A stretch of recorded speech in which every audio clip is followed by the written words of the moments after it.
बातमी आहे माढा व सोलापूर लोकसभा मतदारसंघातून। माढ्याचे तसंच सोलापूर लोकसभा मतदारसंघाचे भाजपचे उमेदवार रणजितसिंह नाईक निंबाळकर आणि राम सातपुते आज आपला उमेदवारी अर्ज भरणार आहेत।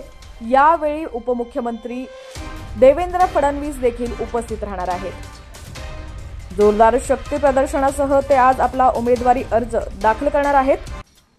मोहिते पाटील यांच्या बंडखोरीमुळे भाजप आज आपलं मोठं शक्ती प्रदर्शन करणार आहे। आताची महत्त्वाची बातमी आपण पाहतोय। माढ्याचे व सोलापूर लोकसभा मतदारसंघाचे भाजपचे उमेदवार रणजितसिंह नाईक निंबाळकर आणि राम सातपुते आज आपला उमेदवारी अर्ज भरणार आहेत। मोहिते पाटील यांच्या बंडाळीमुळे भाजप आज आपलं मोठं शक्ती प्रदर्शन करणार आहे। यावेळी महाराष्ट्राचे उपमुख्यमंत्री देवेंद्र फडणवीस हे देखील उपस्थित राहणार आहेत। आताची महत्त्वाची बातमी आपण पाहतोय। थोड्याच वेळात हे दोघं देखील सोलापूरमध्ये दाखल होणार आहेत आणि या ठिकाणी ते आपलं मोठं शक्ती प्रदर्शन करणार आहेत।